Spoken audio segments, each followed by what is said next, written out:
A humanitarian ship carrying more than 370 people, including a one-month-old baby, is urgently seeking to dock at a Mediterranean seaport as weather in the area worsens. The migrants from Guinea, Sudan and Sierra Leone were picked up after trying to cross to Europe in rubber dinghies. Ocean Viking crew said after calls to Libya went unanswered, the rescue ship has now approached Malta and Italy with requests to be taken in.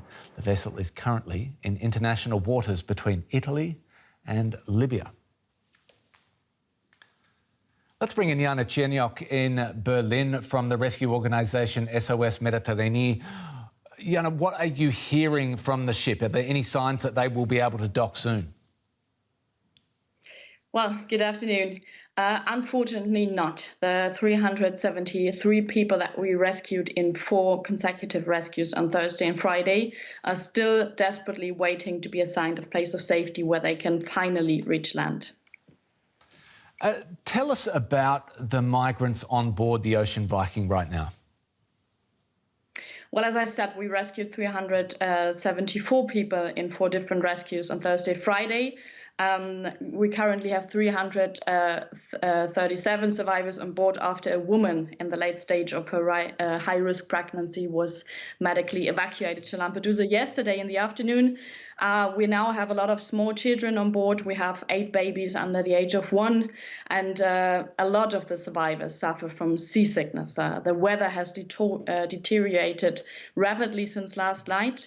The children are the ones who suffer most. They can't keep their feet on the ground. We've got a 5-year-old who is now under observation in our onboard clinic. We still have 3 pregnant women, so the situation is really stressful for those people. And with that in mind, what is it your organisation is asking from European countries and the EU? Well, what we're asking foremost is that the hardship for these 373 people now has to end. They have to go on land in a place of safety as soon as possible.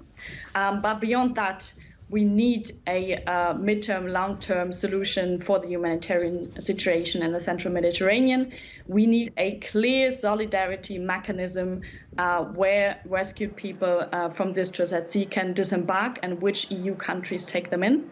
And we finally need EU states to take over responsibility for search and rescue in the central Mediterranean.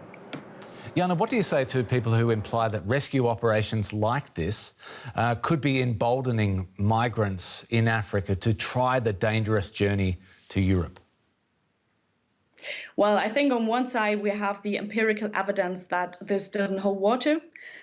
People don't leave their countries of origin or transit countries such as Libya because there are ships that could possibly rescue them. This is what we know empirically. But on the other hand, I think we need to keep in mind the reasons why people flee. And these reasons are not to be found at sea. These reasons are to be found on land, such as Libya. Jana Czerniok, thank you very much. Thanks for having me.